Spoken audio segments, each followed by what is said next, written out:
Hello everyone, and thank you for joining us today. I'd like to give you a brief welcome before we get started. I'm Maya Elenevsky, the Events and Outreach Manager here at the Center for Contemplative Mind and Society with the Association for Contemplative Mind in Higher Education. The ACMHE is a multidisciplinary academic association with a membership of over 800 educators, staff, students, and researchers committed to the transformation of higher education through contemplative methods. The ACMHE is an initiative of the Center for Contemplative Mind and Society. I'd like to welcome you to our April 2021 Contemplative Education webinar, Balancing Hope and Fear, Resourcing Concerned Citizens for Sustainable Environmental Justice Work with Vaishali Mamgain and Brooke Lavelle. Dr. Vaishali Mamgain is Associate Professor at the University of Southern Maine and the Director of the Bertha Crossley Ball Center for Compassion, where she facilitates anti-racism and compassion workshops for the university's senior leadership team, faculty, and staff, and for the wider Maine community. Amongst classes that she teaches, her favorite is Practicing Nature, Deepening Compassion, where students learn how to invite themselves into presence with and for the natural world. She also serves on the board of the Center for Contemplative Mind and Society. Dr. Brooke Lavelle is the co-founder and president of the Courage of Care Coalition, a nonprofit dedicated to facilitating the co-creation of a more just, compassionate world. Courage's diverse, interdisciplinary, multi-generational team provides training and consultation in relational compassion practices, anti-oppressive pedagogies, restorative healing methods, and systems tools to social service and caring professionals, as well as to educational, spiritual, and human rights organizations. We are so thrilled to be working with you both today, and with that, I hand it off to you. Thank you, Maya. Also, thank you, Carrie, and thank you to C-Mind for hosting us. It's really nice to see some actual friends out here as I look out and some familiar names on the participant list, so welcome. And to those of you listening later to this podcast at some point, thank you for being with us. My name is Brooke Lavelle. I use she, her pronouns, and I'm calling in from Lenape land, also known as Brooklyn. And I'm delighted to be here today with my beloved colleague, Vaishali, who I'm going to pass it to get us started. Hello, everyone. I'm Vaishali, and I'm calling in from India, where it is 12:36 at night. So if I suddenly keel over, it's understandable. Greetings to all of you. And as a way of coming into space, I'd like to invite you to do a practice that has been very alive for me since I've been in India this time since September because of a family medical issue. And the practice is simply one my grandfather used to do when we were kids, and he would hold us in his lap and he would rock. So I'm going to just invite you, if you feel comfortable, to just be in your chair and allow yourself to move through space, just gently rocking back and forth at your own pace. We're doing just feeling our body moving through space. Taking an in-breath, and as we exhale, rocking. And if you would like to go side to side, go for it. And with my grandfather, he would sit cross-legged on the ground, and he'd have one of my baby cousins in his lap, and he'd just rock from side to side.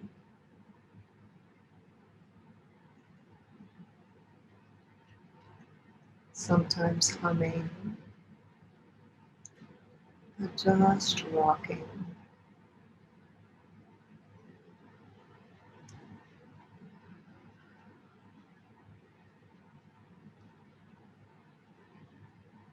feeling ourselves, allowing ourselves, our bodies,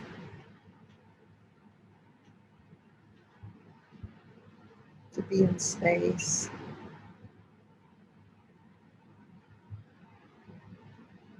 to be in relation to the chair, the couch, the floor, the cushion. Let's take a few breaths together.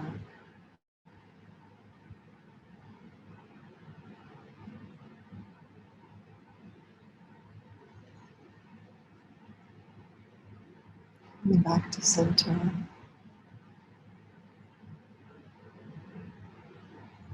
Just allowing our body to settle in whatever way it feels like settling right this moment.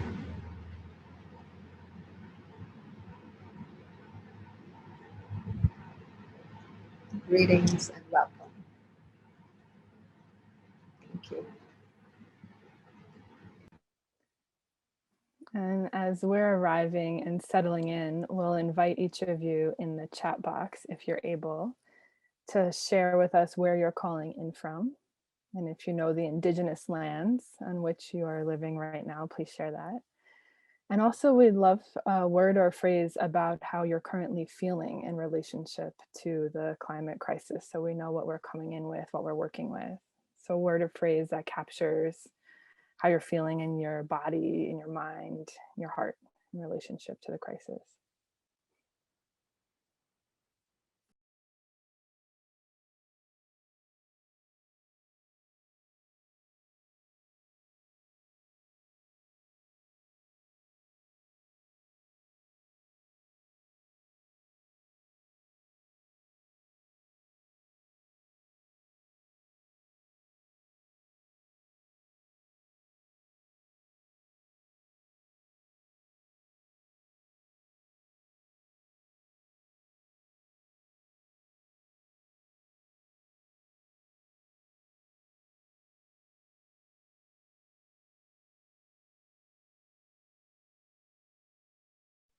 And I'm reading concern, overwhelm, motivation, challenge, some more overwhelm. Yep, all of this.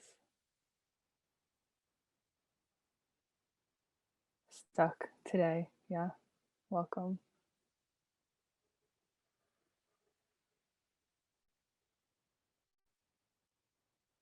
Alarmed and engaged. Yes. Hope, overwhelm. Yes, all this.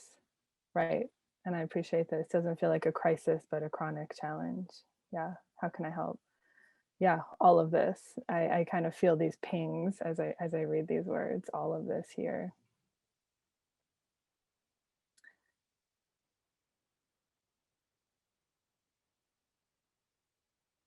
And this is part of what we're working with in this course. We'll share a little bit over the next hour about the framework that we've been developing and working with to support folks, not just climate activists, but all concerned citizens in showing up to engage in this work. And how do we engage in this work in ways that are sustainable, but not just keeping us going like grinning and bearing, but really embracing the fullness and the complexity of the crisis.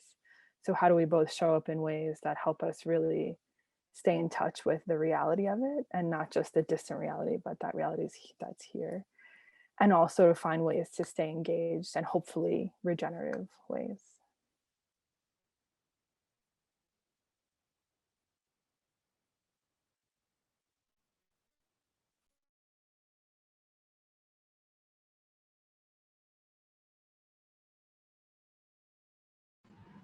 So of course,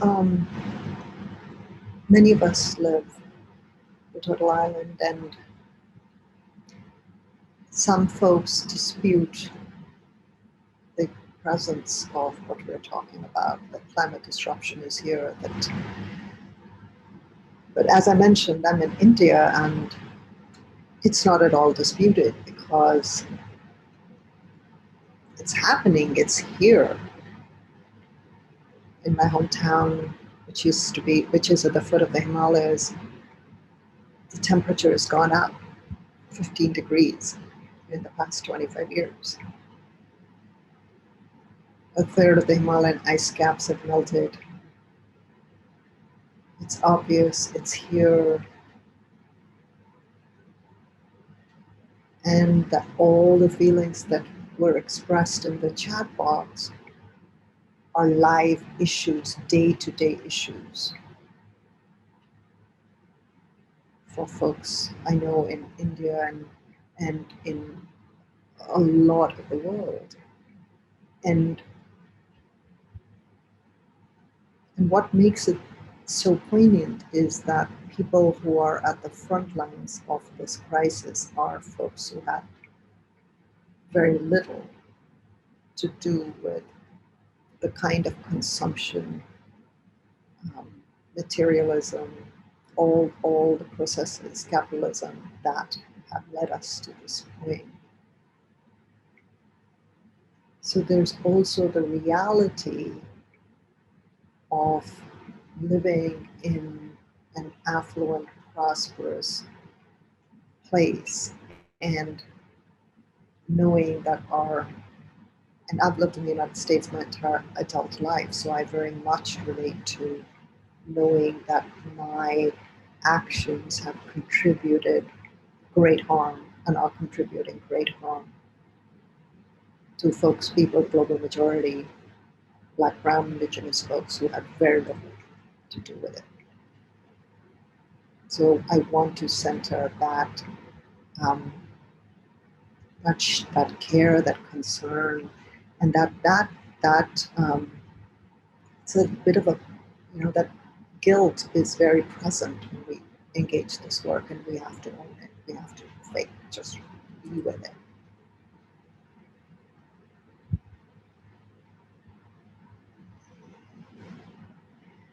I know that we have some slides actually we wanted to share, because even though we could sit and talk, and we will talk like this, heart to heart.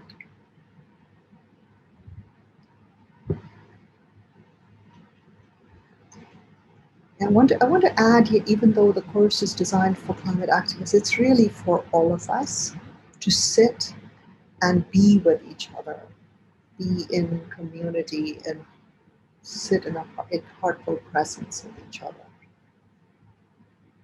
So I wanted to just share some of the phenomenal world, what the scientific world is telling us very clearly we have to do. Yes, please, Brooke. Ready Thank you. Yeah. So before we dive even further, I thought I'd share a little bit about the genesis and origins of this project to give you a little bit of a sense of how Vaishali and I and our team come to this work, and also how you could come to this work with us and in a collaborative and co-learning way. Courage of Care, as Maya mentioned, is an organization that provides a movement-based training to folks who consider themselves to be frontline activists, social workers, therapists, healers, and also climate workers, to help us not only sustain in the work, but also to build a new world that we all actually believe is possible. And so we use this model that we called Courage Rise, which we'll share about in a moment. But what we're teaching, in a sense, is a kind of blueprint of practice to help us learn how to build cultures that are actually regenerative, that are rooted in love, that are rooted in truth telling, that center healing, that center alternative ways of being, and that are alternative to the death cult, dominant cultures we find ourselves in right now. And we've applied this work in different sectors, different kinds of work, especially in the US, and we've done some work internationally. And we've found that so often some of our issues tend to be siloed. Like there are folks who do anti-racist work, folks who do climate work, folks who work on economic issues. And part of our challenge with Courage of Care is to really try to build solidarity across these issues. A few years ago, some of us partnered with the Institute of Advanced Sustainability Studies in Potsdam, Germany. And a team of researchers within that institute had been working on something they were calling a mindset for the Anthropocene.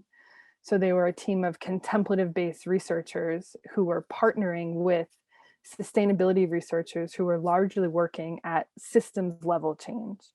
And what they were trying to do, kind of like our project, is to kind of close the gap between what we might consider contemplative work and activist work. I know that those terms are slightly problematic and I don't see them as binary, but really trying to close the gap in climate work, and really in a way to try to foster what we might think of as a relational paradigm shift.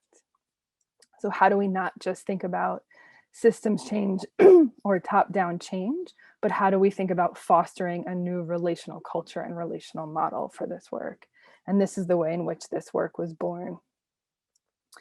The project is now currently funded by a small peace grant from the Mind and Life Institute, and we'll be telling you by the end of this webinar about how you can still join our upcoming workshop for climate activists and other concerned citizens that's launching this week. But I'm going to pass it over to Vaishali to really actually ground us in this model Courage Rise, and we'll take you on a journey through that. Thank you, Brooke. So here we are, and we have, I think all of us are in this space together because we're deeply concerned about the alternative scenarios that are presented by scientists to us.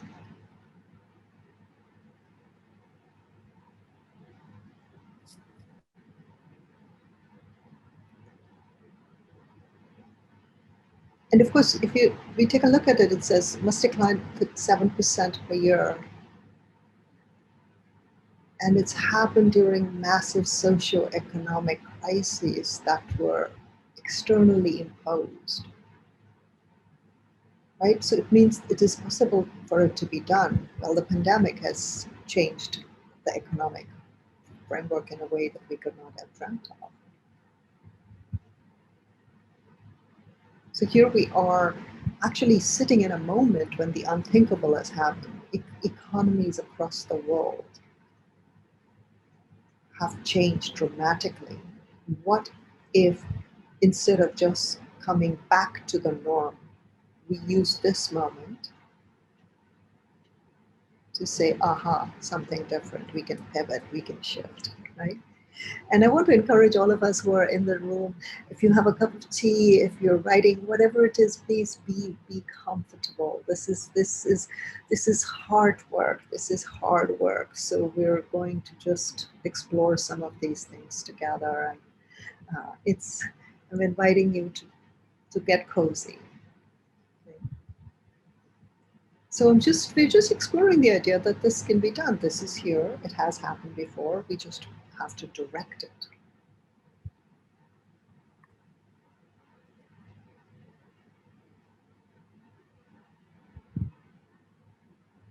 And at any point, if you feel the need, if you have a question, please pose it in the chat box, and we can address it we can address it right away.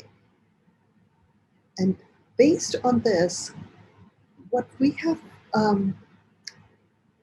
are talking about really when we talk about the Courage Rise model is the idea that when we look at this, a lot of us are so concerned. We're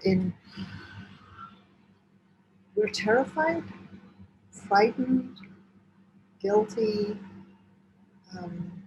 How do we move forward? And frankly, just overwhelmed. Our brains, our cognitive paradigm is not designed to think about something like climate change. Heck, I'm an economist by training. We're not even designed to think about our own retirement, right? We know that we traditionally undersave because we just can't foresee the future. We just can't imagine our world, our cognitive, we have cognitive dissonance around it. So the way we frame Courage Rise is starting with courage, and courage not as in this outward looking thing, but courage from this idea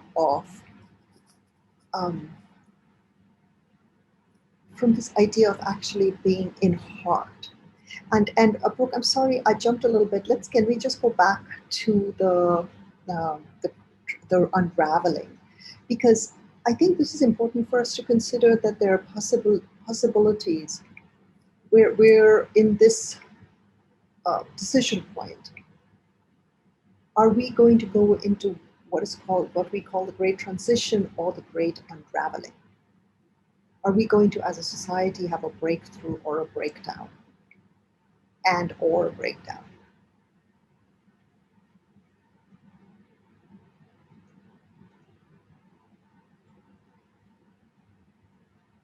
And these are questions that I know that when I first started engaging this as a concerned person, I I felt unable to even address these questions. And so I want us to just pause for a moment, and this is a good chance for for all of us to reflect on this idea: great transition, great unraveling.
So I'm going to invite us, if you've had some thoughts to share in chat, where this is, even this query is resting in you, where what's happening, what's bubbling up, what's alive with this query. How are you preparing for the great unraveling and or the great transition?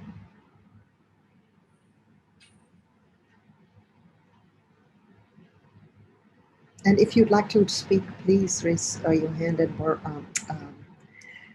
Maya will very kindly unmute. Would love to hear from you.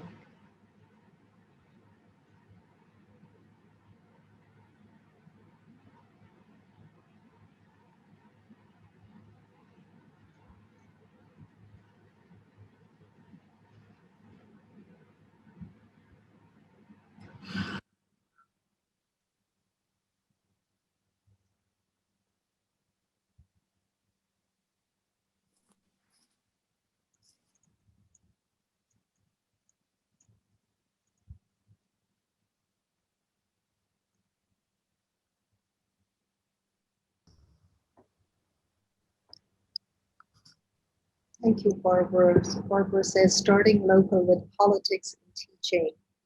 But Courage of Care sounds great too. I'm eager to see more global coalitions moving in this direction. Thank you, Barbara.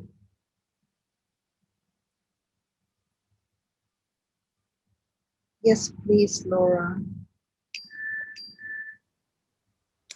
Hi, everybody. I am Laura Hill, and as I was thinking about this, I thought it would be a lot easier for me to just unmute and say what I've been thinking about rather than try to type it.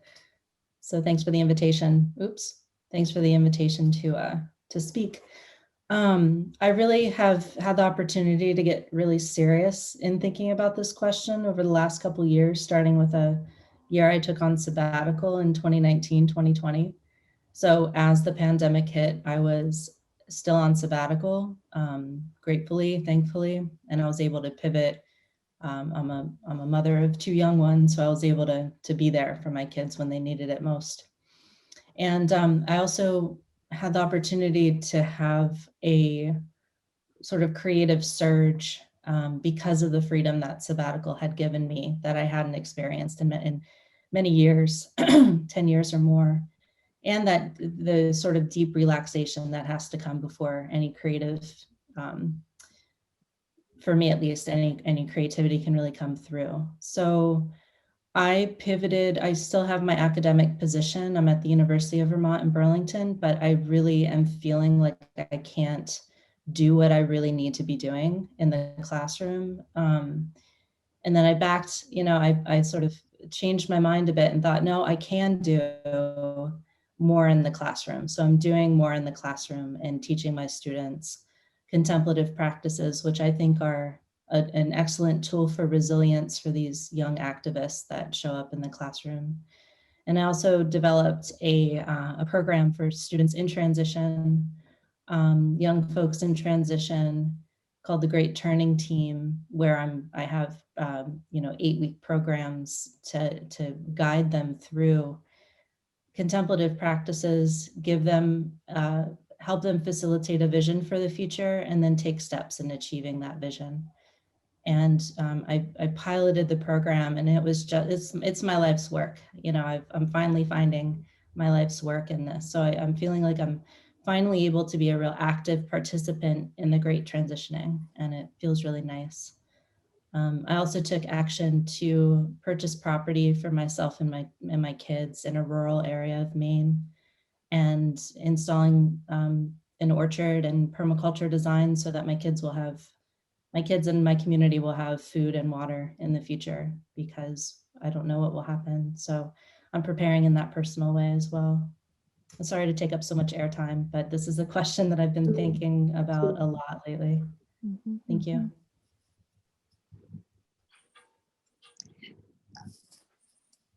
It says, ever since being introduced to these ideas by Courage, I've been regularly taking small steps to develop my understanding where we are, how we got here, and what is mine to do. Thank you, Cliff. And Sarah, and or feels really right and present for me right now. These features feel stacked or looped and linked to the present. Preparation includes feeling and imagination, both actively with others. My art practice involves imagining backwards from the desired future.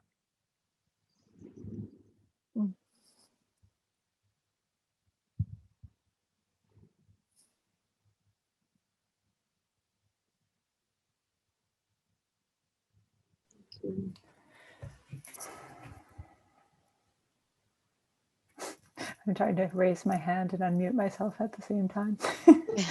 It looks like I did complex. I did that wrong. So it looks like everyone is able to unmute themselves. So please feel free to go ahead and Maybe it's just me. No, just do that. Everyone can just do that instead of the raise hand. So yeah, please go ahead. Thanks, Anne. I guess I just wanted to say that I'm really, I have a lot of trouble with decisions in general. They take me forever, and I feel like I'm kind of struggling with, like, where should I put my energy? And you know, I've been teaching, I've been changing the way I teach, because I feel like a lot of the things that we're just all rushing around being busy about things that don't really matter. And then I can't get people to come to, you know, when we were still having climate strikes, I would try to get people to walk over to the climate strike with me, and everyone's like, I have to grade these papers and I have to meet this writing deadline.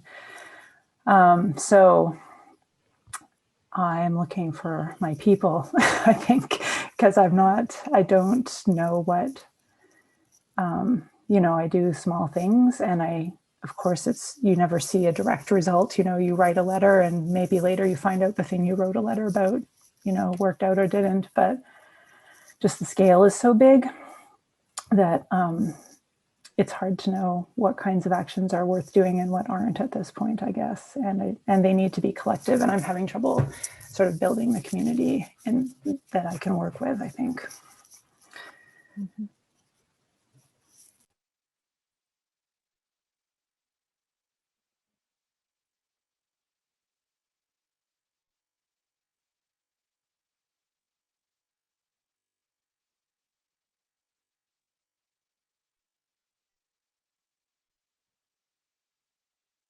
Sandra talks about, I would like to have greater integration between my community activist work, family life, and professional work. Mm-hmm. Beautiful.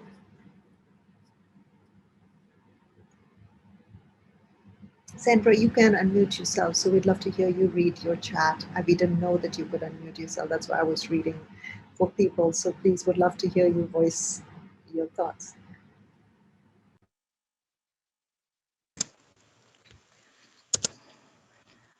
Hi, just took me a minute to find the unmute. Yeah, sometimes it's hard to express all those ideas in a short little chat, and but I right now I feel like I'm overwhelmed in the sense that I have a lot of projects going simultaneously, whether it's in my home life and wanting to support my young adult children and making good choices and just supporting them, and less focus on my own work because I am in my 50s and heading into a different stage of my life and thinking about possible grandchildren. And so thinking differently about my role. And I think the pandemic and being more socially isolated gave me a chance to really slow down and reflect on what my values are and really shift them. But now I'm trying to pull it all together, and I feel like I'm working in these different tracks, and I want them to be more unified. You know, I also teach full time, so it limits what I can do in community. As someone said, is like, yeah, I have all these papers to grade. You know, there's just a certain workload, and the only way I can do more is to stretch myself, you know, health-wise. And I have a lot of background and experience in different contemplative practices, but to be honest, I don't do them every day because I don't make enough space for them. It's really hard to, you know, slow down even more. And that, although I see that happening within the year, I'm trying to make changes so I can do that. And that's why I'm really interested in what you're doing, so I can think of a different framework. And I think it really comes down to sort of shifting the way we see the world and how we can live a lifestyle that harms the earth.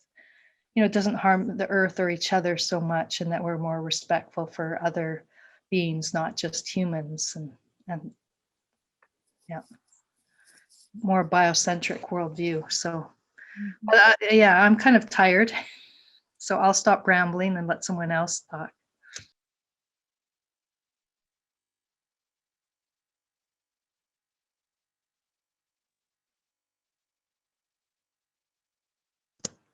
Thank you for the opportunity to speak. Thank you.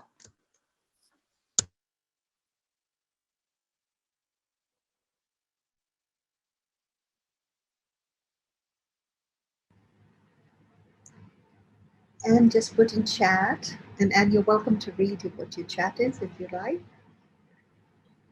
Sure. I've integrated into my courses, they're university level courses, pedagogies that focus on sensory perception and embodied communication. And I am able to send students out into nature spaces to do their homework. And they seem to find that combination helpful in understanding what it means to be present and to be aware of the support that the earth continues to offer them. And I'm hoping that it then helps them realize the importance of the environment. I'm pretty sure it does. Yeah. So.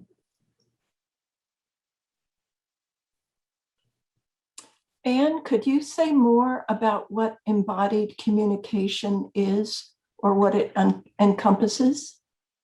Sure. We start class with a mindfulness practice each day. And I think probably the most important thing is pacing and breath. That carries over from the mindfulness practice into deep listening and discussion of the objects that we are discussing. I teach in the realm of studio art, so we're often looking at images of nature.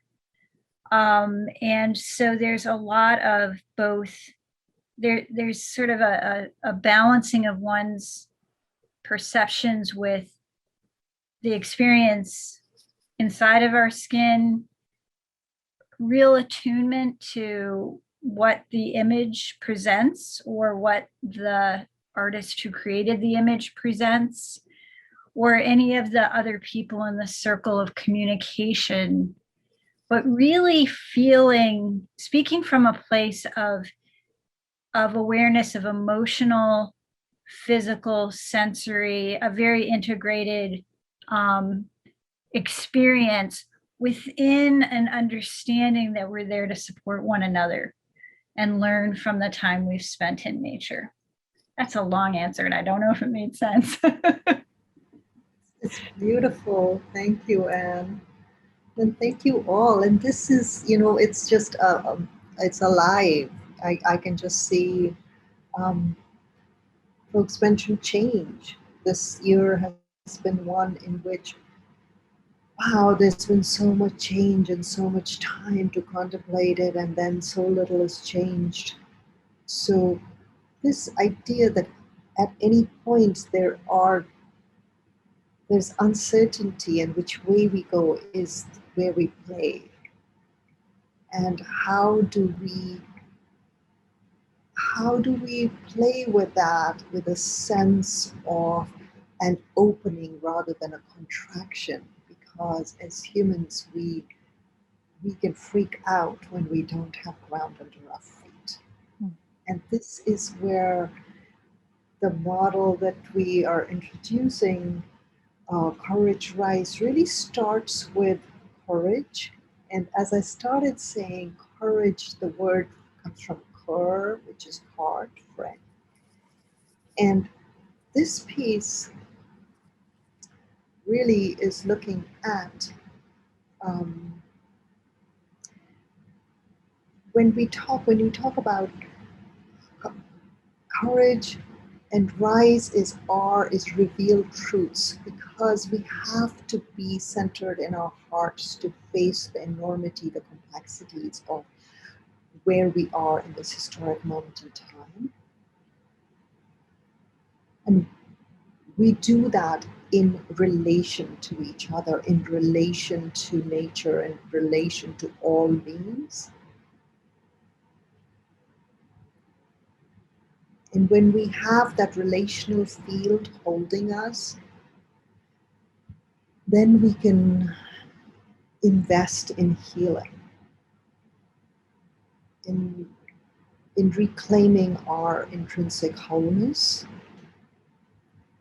understanding that these are processes and they're not sequential and everything is going to come around.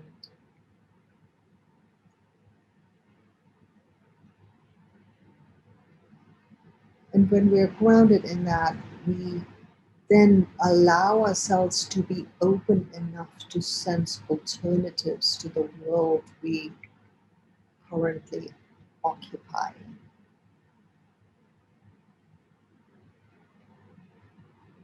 And out of that can arise an intentionality to do different, to be different,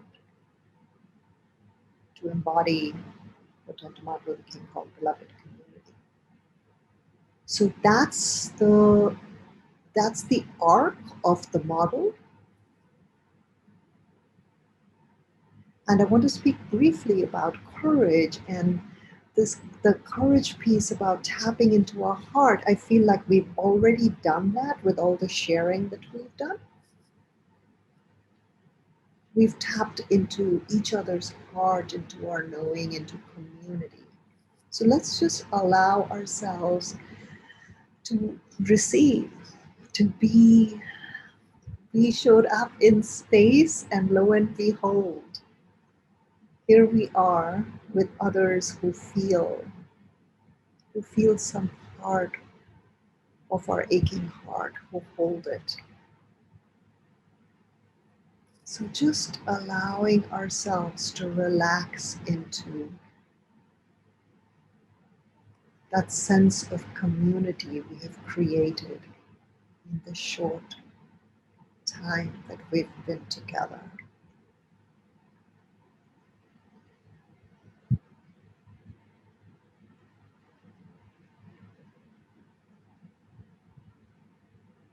Anne mentioned sensory perception. And Dr. David Abram often says, what we are in is not just an ecological crisis, it's a crisis of perception, of sensing. And what we mean by that is because we don't sense ordinarily, we don't sense each other, we don't sense the natural world, we act as if we are alone. And that is a deep, deep cause of suffering for us.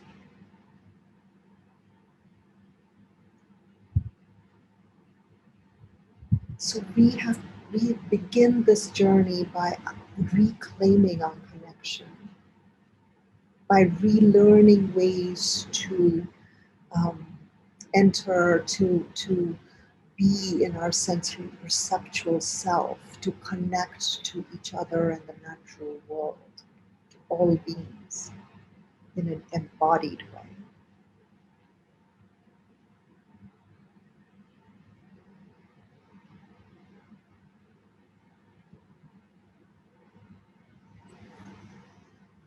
And one of my favorite practices, very similar to what Anne said, and I'm just going to invite you to take this away with you when you're next in nature, or even now if you're out looking at a tree, and if you're looking out of your window, if you're looking at your houseplant, all you're going to, I'm inviting you to do is look at the plant, look at the tree. So let's try that for 3 breaths.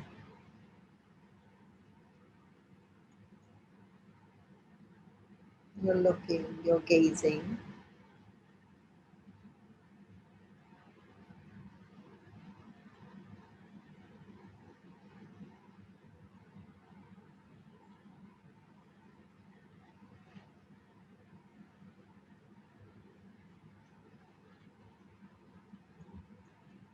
Once more, looking, allowing yourself to see whatever it is that is in your perceptual field. And then, on the out breath, let that object feel you, see you, flip the scene, be seen.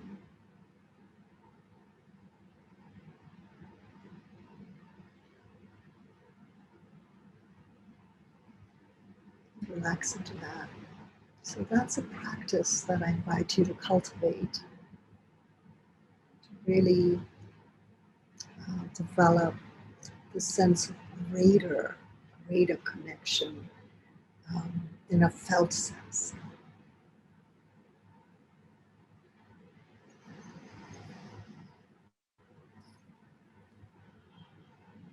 All right. I'm going to let Brooke show us a quote by Robin Wall Kimmerer, which I totally love.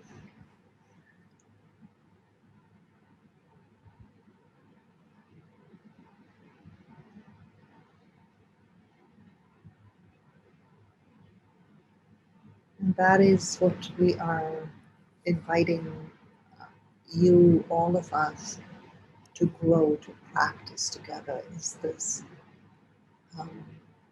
deep connection to the sacred heart, the heart connection. That's the courage module. And I'm going to invite Brooke to reveal. Thank you, Vaishali. This courage module actually continues forever. It's not that we master relationality and then we look at truth. It's that the kind of spirit or direction of the practice of reclaiming that sense of relationality, softening that sense of separation between me and the world, or me and nature, or I and you, us and them. The direction of the work is to continue to uncover all the ways in which we have found ourselves separate, isolated, disconnected, atomized in some way. And the revealed truths module is kind of a way of helping us even see more of that, to really help us kind of peel back the curtain and look even deeper at the roots of the eco-crisis. And to put really simply, although this is not simplistic, we would say within courage that the root causes of the crises of our time are a fundamental sense of dualism or separation. That we could trace the crises of not only the climate, but of capitalism, of white supremacy, of colonization, to a deep sense of separation that gives rise to taking, to greed, to domination, to patterns and cycles of oppression, to a fundamental sense of us and them. So our revealed truth module is really a way to help us learn this, but not just on a kind of cognitive level. Like, there are tremendous materials available to help us understand the roots of these crises. And yet the reason we find this, I think, so important. I'm a recovering academic. I spent 30 years in the academy. So like, learned how to deconstruct, learned how to think. But part of the learning is like, how does this live in embodied sense? And what do we do with this work? And so we could point to some of the systemic drivers of the eco-crisis. And part of the work for us, as I mentioned earlier, is thinking about how do we help people see the connection between capitalism, limitless growth, greed, the earth is here for taking, as deeply a huge driver of the climate crisis. Anthropocentrism, or centering the human being, as someone mentioned, like seeing ourselves as fundamentally not just separate, but even more important than other species. White supremacy, militarism, colonialism, like, again, the idea that there are things here for taking or for owning or for holding, right? Like, out of right relationship, out of reciprocity.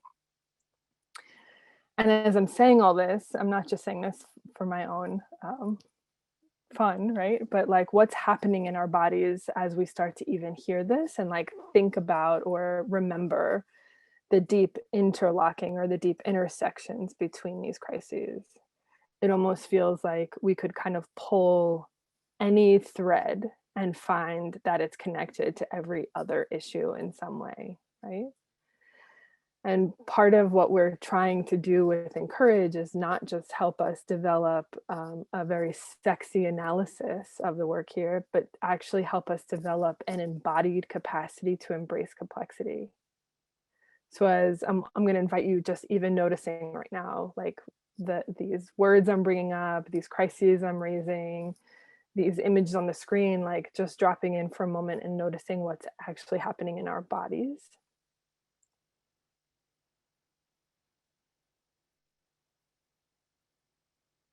And as we think about the current climate crisis and the seeming directionality or seeming inevitability of some further destruction, harm, etc., what comes alive in our bodies?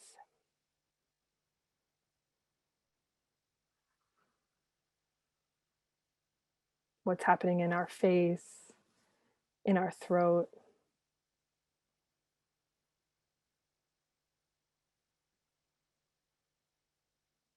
In our chest, our bellies.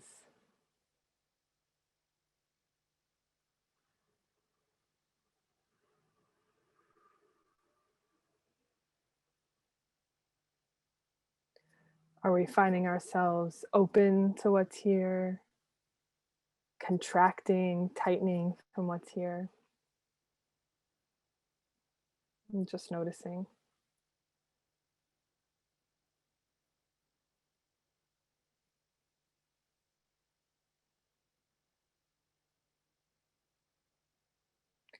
Maybe also noticing a subtle tendency in the body to kind of move back or move away, like a feeling of kind of wanting to get away from this, wanting to check out, wanting to distract ourselves, wanting to leave, go somewhere else.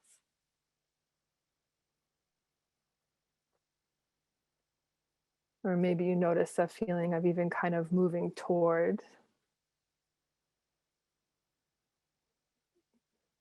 Maybe there's a kind of energy in the body, motivation, a sense of wanting to do something to kind of move toward the problem, to take it on, to fix, to fight.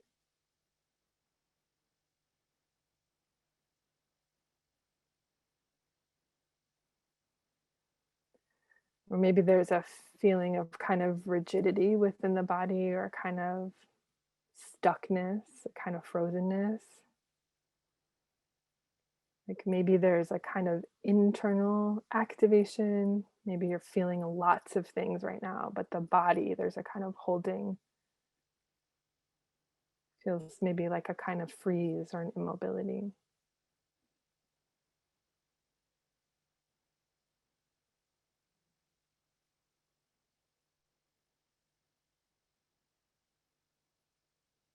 And just noticing.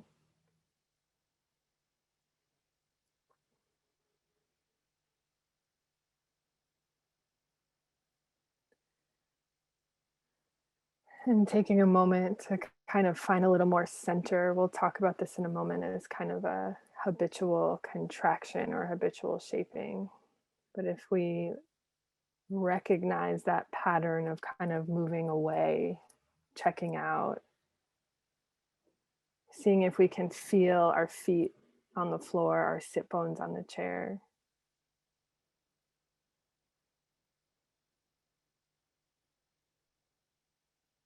Taking a breath in, exhaling through the soles of our feet. Letting the belly be soft, letting the belly hang.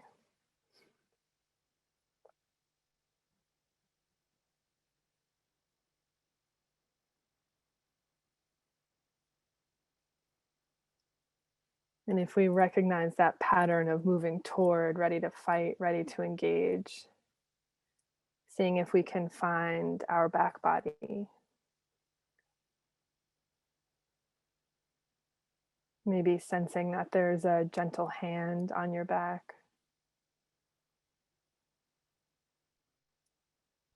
Sense of other folks that are with you in the fight, with you in the work.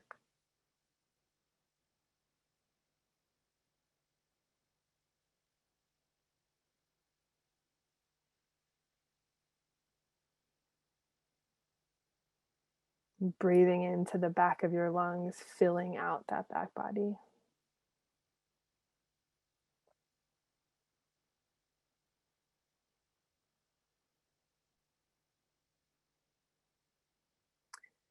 And if you recognize, or if you feel now that feeling of kind of stuckness, of like activation but immobility, I invite you to settle into that rocking practice that Vaishali offered us as we started the webinar.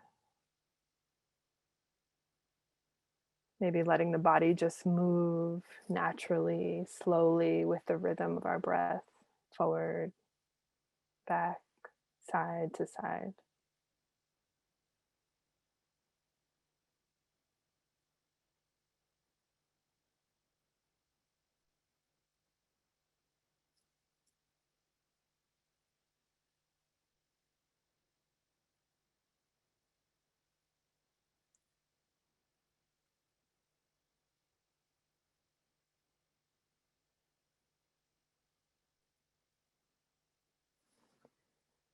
And taking a few slow, deep breaths together.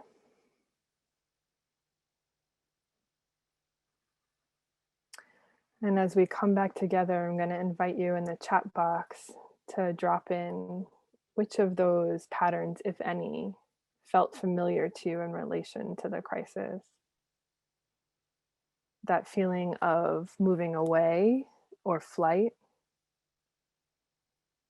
might feel like panic or anxiety or fear. That feeling of fight, like anger, rage moving toward.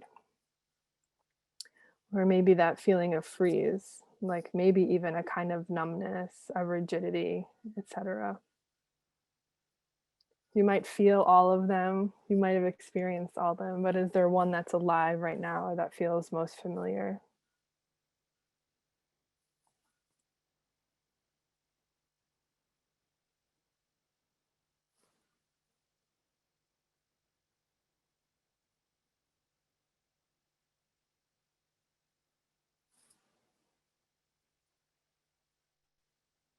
And just go ahead in the chat when you're ready. Or feel free if anyone wants to unmute. I actually can't see much of the chat box with the slides open, so feel free to let me know if I'm missing stuff.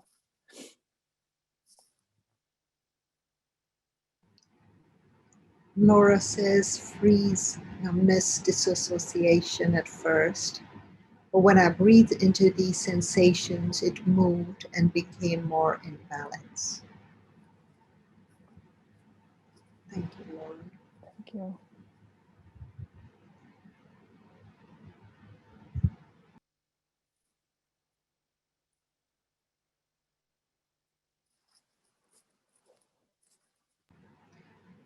Sandra says, my default, freeze. Thank you, Sandra.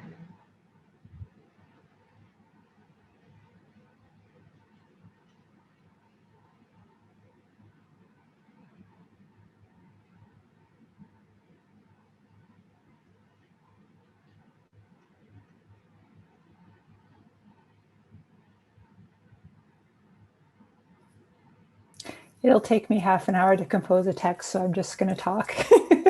I keep deleting and then what always surprises me when I do these practices, either like in a webinar like this or in a class that I'm doing with my students, is how much emotion is there under the surface. Like I think about, I spend a lot of time researching climate issues and figuring out how to teach them and writing letters and and I think, I know how I'm doing, and then like the pause really, I get very,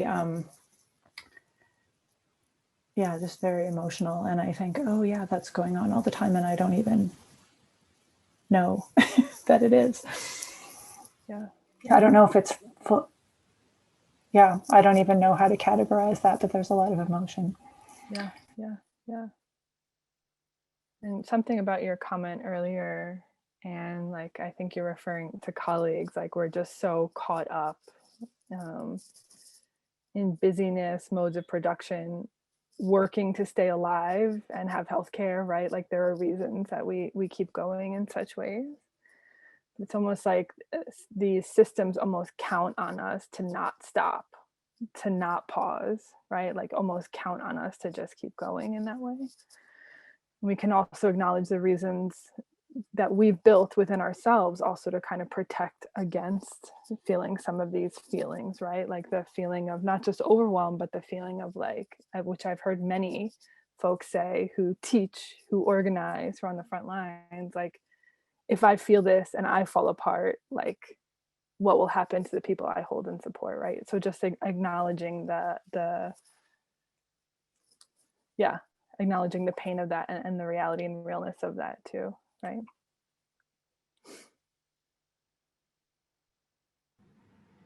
Yeah, and I just want to add, because I know Brooke can't see what's in the chat. So as Cliff said, I started with conservation of energy, but gradually moved into feeling supported by imagining the hands of those gathered at my back. Thank you for that, Cliff. And Sandra said, holding my breath, so breath work is very helpful. Beautiful. Yeah. Sarah Smith, freeze feels most familiar during the pandemic. Yeah.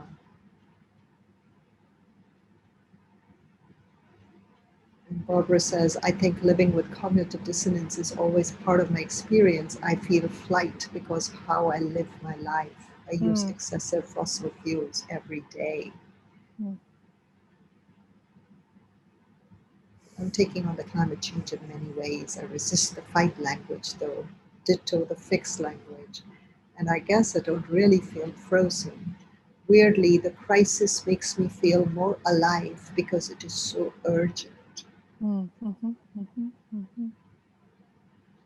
Karen says, flight is my traditional response, not avoidance per se, but not sure how to proceed. Cautious too, to avoid further trauma. However, when I move intentionally toward the crisis, I move with curiosity and care, with both self-compassion and compassion for others. The relational frame that you offered, Cliff, is the reason why we start with courage. Almost to keep helping us remember, reconnect that we are held, as a way to also, especially as Vaishali alluded to, resource us for this part of the module.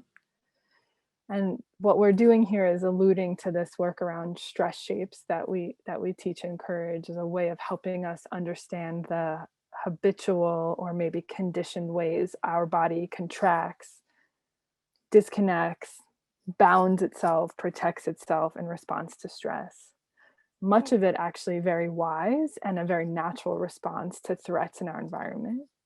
But some of it over time, if unchecked, or if we don't have practices to bring us back into relationship, back into balance, can keep us kind of stuck, either in a stress response, in a free state, or in other states.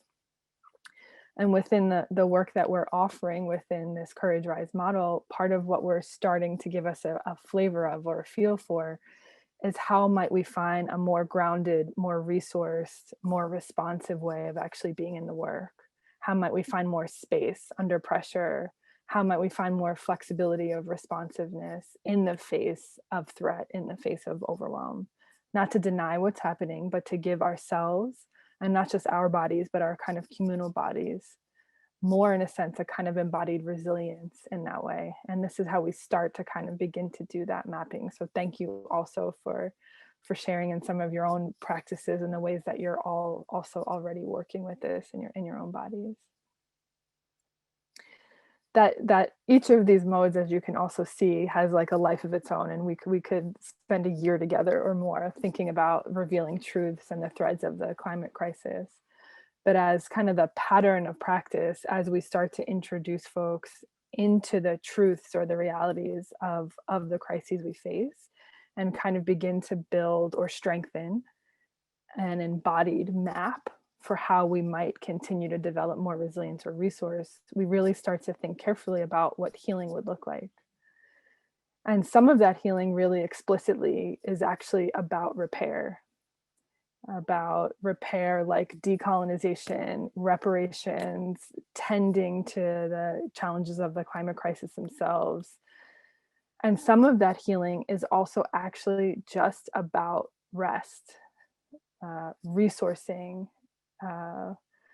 allowing a kind of unfurling and undoing enough that what we begin to start to do is not just resist or correct the systems of dominance and oppression that we have internalized and practiced in different ways, but to begin to rest in such ways that we start to actually loosen the grip of some of these patterns of oppression.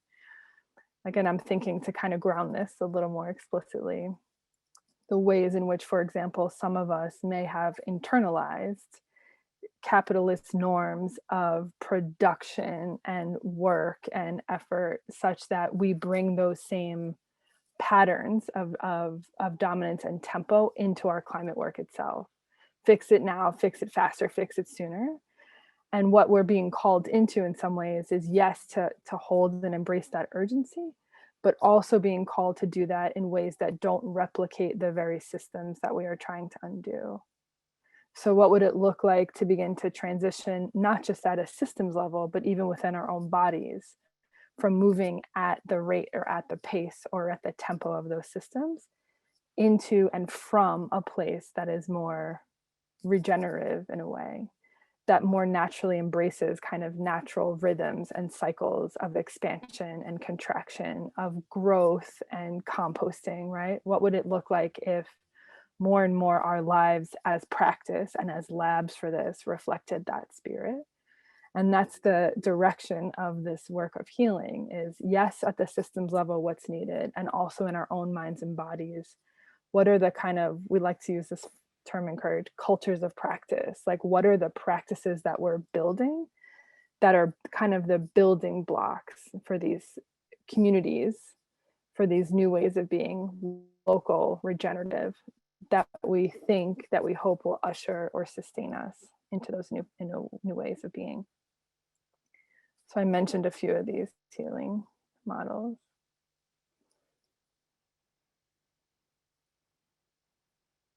And I want to say something about the use of practice here that I feel many of you are alluding to, and this comes from Resmaa Menakem's work, My Grandmother's Hands, which I highly recommend if you have not read it yet. But when we talk about practice and embodied practice within courage, we're suggesting that we're not just using contemplative practice as a means to cope with or to settle or to calm ourselves down in the face of suffering and in the face of crises, but actually we're using it as a way to build that kind of muscle of resilience. I know that's a somewhat challenging word, but as a way to actually help us deal more explicitly with the crises at hand.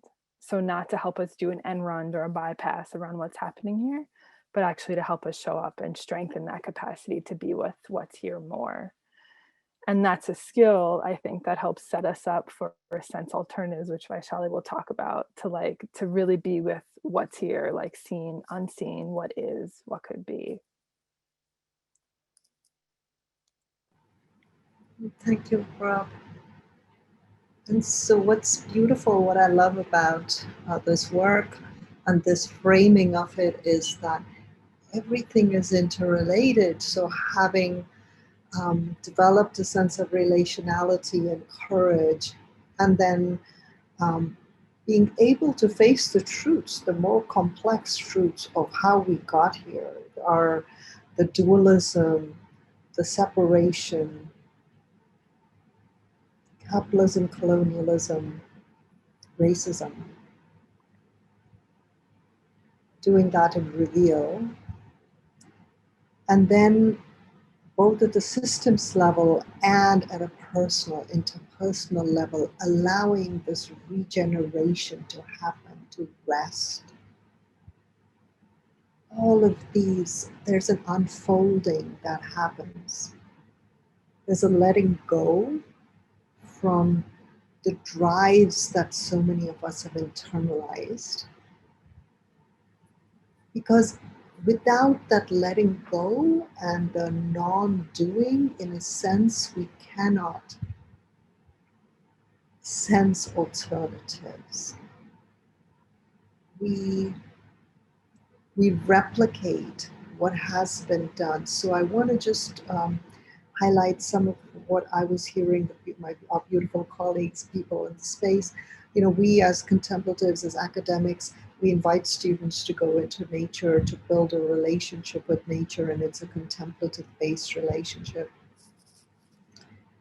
And unless we are really sitting in the revelatory process of how we've gotten here,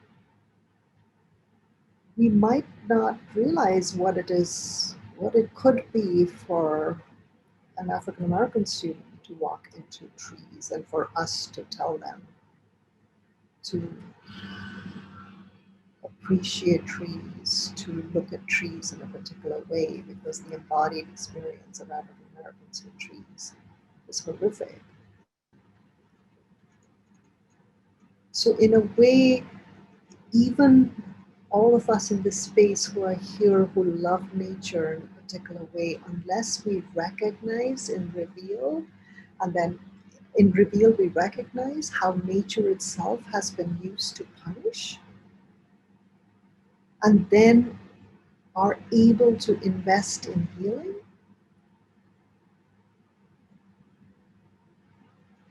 our alternatives that we propose will replicate that. So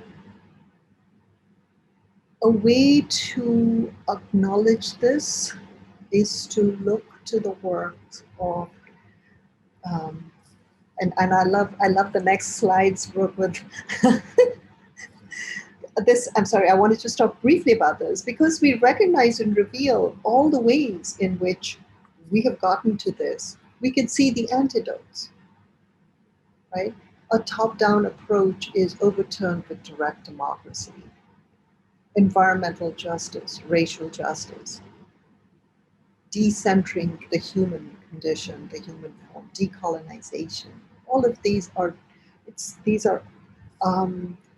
complementary approaches, but they're really understanding that both we have to undo this inside us as well.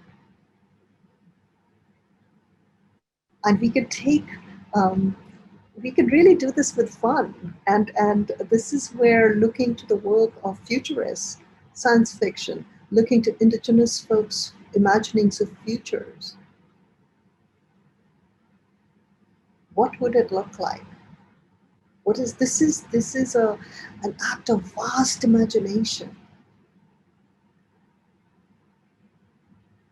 and it's an act of imagination that, because we have allowed ourselves, we have invested in stripping ourselves of our internalized racism, our internalized colonialism, whatever we are carrying with us, then the futures we sense have this very open quality to it, where really the uncertainty we face doesn't force us into contraction, but allows us into a risk-taking or an inclusive, a view of an inclusive future, which draws from traditions that haven't given into the dualism, to the separation. And these are, there is much to learn from. And part of our offering in the Courage Rise model is to really invite us to be creative, to be, and we heard these words when we were, to be creative, to really break out of the box. We're not trying to move. The planet really can't survive if we're going to move within the box. It's just to sense a future that is so outside of what we think possible right now, so inclusive. And Brooke is going to show us some slides, but just the photos make me happy, just knowing this is out there. And Brooke loves Pumsy, so please, Brooke, say something about Pumsy. This is the best film. It's a 19-minute short sci-fi from a Kenyan producer. Really about, I think, that hinges or opens us to the questions about possible futures. And Are we headed for the great turning? Are we headed for the great collapse? Is it both and? How do we know? And do our actions matter? And what strikes me from this film, I'll just say this one little thing, is that I think it's really also inspired by an ethic of risk that Sharon Welch has written about, drawing on womanist thinking.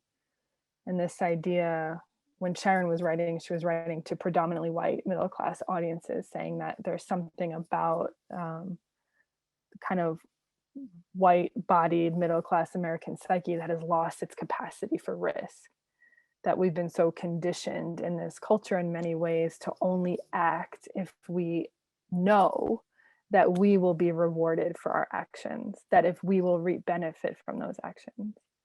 What this ethic of risk is sort of tutoring or calling folks into, especially white-bodied folks, is a way of saying, like, can we learn to sense not only much traditional wisdom, but explicitly womanist, Black feminist thought, and recognize that the work is really also about acting without any expectation of reward, with a kind of 7-generation view in mind, right? Like, that our actions are really for the we, and what would it look like if we could embrace that sensibility.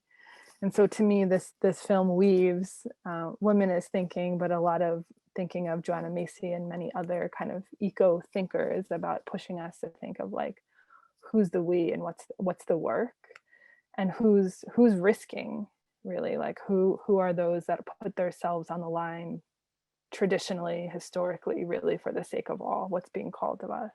So it just like hits, we should have just played this movie, Vaishali. It just like, this just hits at the heart of it all. So Poomsy on Vimeo. Yes, absolutely. So this idea, actually, this is a really good takeaway for all of us, is what am I willing to risk? Who am I willing to risk for?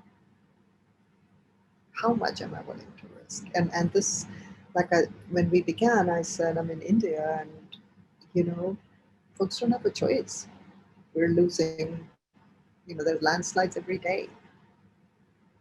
So that idea of when I don't have to, am I willing to take a risk?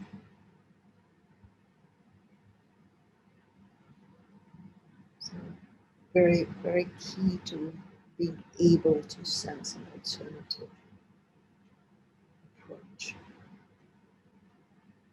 And I know we're a little short on time, so I'm going to let Brooke talk about the E in the rise, the courage rise, embody. What do we do now? And that's it. You sort of set me up for that, Vaishali. It's like, I really love this work by Rebecca Solnit. We have this quote in our slides, but I'll just read it right now. It's really kind of building on this idea of ethic of risk. And Rebecca uses the language of hope, which I know some people run far from that word, but I want to contextualize what she means by hope. Hope locates itself in the premises that we don't know what will happen, and that in the spaciousness of uncertainty, there is room to act. When you recognize uncertainty, you recognize that you may be able to influence the outcomes, you alone or you in concert with a few dozen or several million others. Hope is an embrace of the unknown and the unknowable, an alternative to the certainty of both optimists and pessimists. Optimists think it will be fine without our involvement. Pessimists adopt the opposite position. Both excuse themselves from acting. It is the belief that what we do matters, even though how and when it may matter, who and what it may impact are not things we can know beforehand. We may not, in fact, know them afterwards either, but they matter all the same. And that's sort of the spirit of this last module, is how do we help us develop that capacity really for courage, for risk-taking, for emergence, to sort of trusting and believing that our actions have impacts, whether or not we will ever actually know the actual effects of them. And so maybe in the last few minutes remaining, since I feel the energy of this group is actually already doing that, we can source this space. What are we already doing, actually, in addressing the climate crisis? And some of this has come through our shares. But what feels alive right now, maybe in the chat, or if anyone wants to share, what's alive right now in the work that we're all doing in terms of risk-taking, showing up?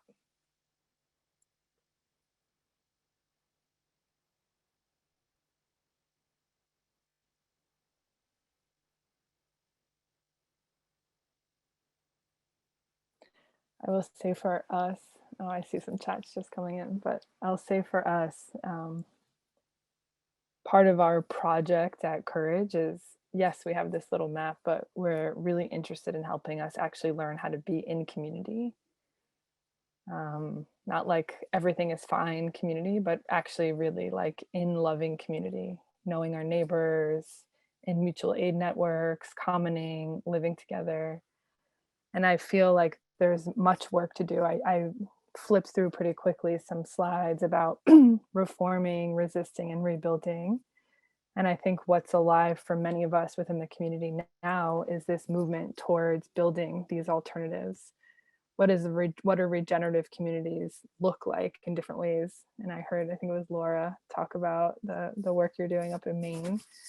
But what does it look like to build local again, or to strengthen our ties locally, to build communities that are not only sustainable, but also regenerative? Like, what's that work? And there's work to learn about sustainable farming and solar work, but I think we're also really interested in that the work of the heart and the work of relationship, like especially coming out of COVID, if we are even coming out of COVID, right?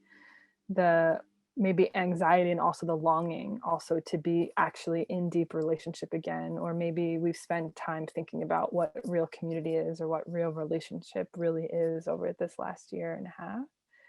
And what we have a strong desire for is like, how do we support us to actually build that? I think of it as like the connective tissue of our movements, the connective tissue of our communities, so that we can sustain and kind of have a better chance of making it through some of these breaking points in a way. How do we strengthen that tissue? So that's the direction of our work. Vaishali, maybe I can pass it to you for some chat help and closing us out. Yeah, oh my gosh, people are so beautiful chat. Barbara said this really isn't an answer to that question, but Kim Tolbear made some great comments on radical hope in a talk last summer. Mm-hmm. So Roxanne said something which I'm actually under the weather from the second immunization and chose to listen anyway. I'm experiencing this sleepy in and out of all your words that is taking me somewhere beautiful. I risked by trying to pay attention, and I honor the way I'm hearing and experiencing this wonderful work. Thank you, Roxanne. Laura said, talk about it with our students and in our daily lives. And number one, in recognizing the truth. Cliff shared that he just had the second immunization. Yay. One thing I'm doing is gratefully exploring Courage of Care's work as a small but significant step towards understanding what I need to develop to do what is mine to do. I'm also deepening my understanding of cosmology so that expanding my perspective informs my development and action. And Carrie says, part of boosting local farmers and food network in this rural area, including new energy and projects in response to emergencies and of the pandemic. And Sarah said, I'm working with others in dance communities to develop creative embodied practices that shift sensory perception and help us imagine future resilient bodies. Also working from Southern Border Organization, with Southern Border organizations that are connecting environmental harm to migrant harm. Thank you. Thank you. Wow. Wow, so it is just, we have very little time, but this already feels so rich and such community and being here. And really we're here because, you know, we are concerned citizens. We're not experts, but we really feel very strongly that this kind of community, this heart connection and an ability to bear witness to the truth, as painful as it might be, is what will help us navigate the ecological crisis, to see it as part of other crises, intersectionality with other crises. And so the course that we are facilitating begins on April 17. And we would love to see all of you, some of you, in whatever, aspiration form. If you would like to be there, but hey, can't make it this time, let us know. And when we offer it next, we'll keep you connected to it. So.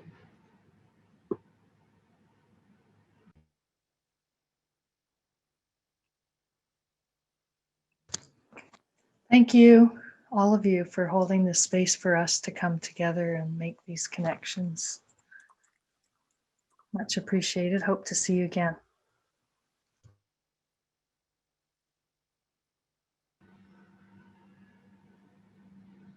Thank you.